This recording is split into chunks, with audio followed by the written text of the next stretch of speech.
السلام عليكم ورحمة الله وبركاته. ازيكم يا حبايبي؟ عاملين ايه؟ يا رب تكونوا بخير دايما. اهلا بكم في قناتي مع اسماء فودة.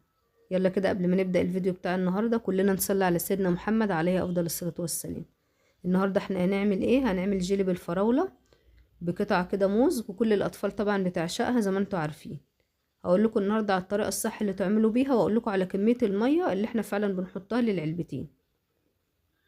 او بجيب كده ايه كوبايتين مية سخنة الاول. عايزه اقول لكم ان كل كيس جيلي عليه كوبايتين ميه، كوبايه ميه سخنه وكوبايه ميه بارده. فانا طبعا انا جايبه دلوقتي عبوتين او كيسين، فانا حاطه عليهم دلوقتي كوبايتين ميه سخنه، وبعد شويه بعد ما ادوب الجيلي في الميه السخنه عشان الجيلاتين بتاعه يتفاعل، طبعا ما بتفعلش الا مع الميه السخنه.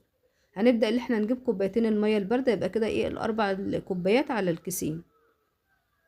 فزي ما انتوا شايفين دلوقتي انا معايا كوبايتين الميه السخنه. هنزل باول كيس معايا من الجيلي، وهو اصلا سريع الذوبان، يعني هاتي اي نوع انت تكوني حباه.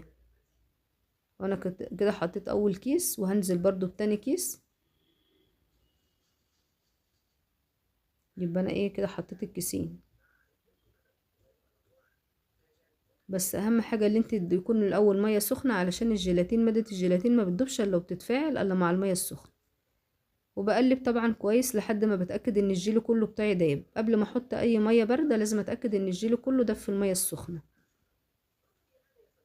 وزي ما قلت لك كيس الجيلي عليه كوبايتين ميه، كوبايه ميه سخنه وبعد كده كوبايه ميه بارده.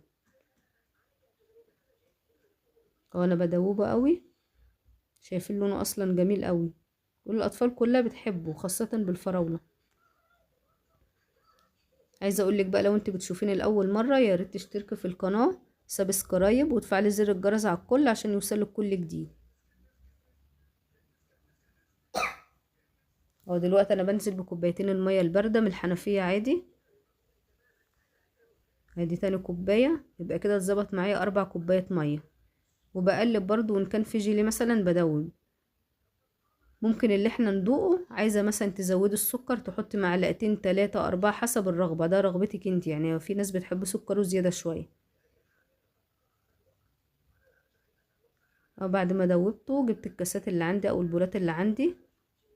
ببدأ اللي انا بقى ايه بحط كده بصب فيه بالراحة. ده اول متهيألي ان هو خد ممكن يكون 4 او 5 كاسات تقريبا، بس البولات دي كبيرة، يعني ممكن يكون انت عندك حاجة اصغر، فبالتالي ان هي تديك كمية اكبر معاكي، هتعمل عدد كبير معاكي. انما ده طبعا زي ما انتوا شايفين كده البولات دي كانت كبيرة شوية. يا ريت بقى ما تنسينيش يا قمر بالتعليقات الحلوة وبتشجيعاتكم، شجعوني كده باللايكات بتاعتكم وبالتعليقات الحلوة، وشيروا الفيديو عشان ان شاء الله يوصلكوا كل جديد، وتشجعوني كده اللي انا دايما كل يوم اصور معاكم واجيب لكم كده حاجات جديدة اعملها لكم.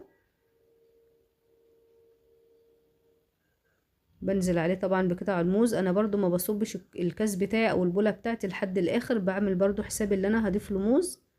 وزي ما انتوا شايفين كده الموز اصلا ايه عشان خفيف بيطلع طبعا على الوش، ده طبيعي جدا عادي، وبيبقى للتزيين حلو قوي، بيبقى لونه جميل قوي مع الجيلي فراولة. هو مفيش اي مشكلة ان هو ايه بيطلع فوق الوش كده، مفيش اي مشكلة. وانا برجع تاني ازود عليه جيلي برضو، عشان كده قلتلك ما تملوش على الاخر عشان تعملي حساب ان في موز وفي جيلي كمان ايه برضو هتحطي ايه طبقة تانية.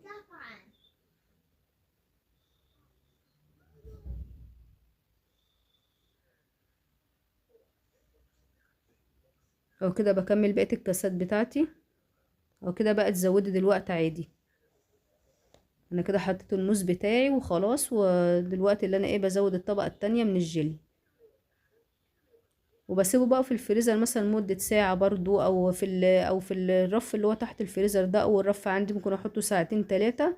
بيجمد وبيبقى جميل اوي، كل الاطفال طبعا بتحبه. جربيه كده وقومي اعمليه وفرحي ولادك، وان شاء الله قولي لي رأيك برضو في التعليقات.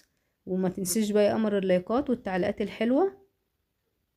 هو شايفين جميل قوي، والاطفال كلها هتحبه. لو انت بتعملي اول مرة، الاطفال ان شاء الله بعد كده هيطلبوه منك. يا رب يكون الفيديو ده عجبكم، ونتقابل ان شاء الله في فيديو جديد على خير. والسلام عليكم ورحمة الله وبركاته.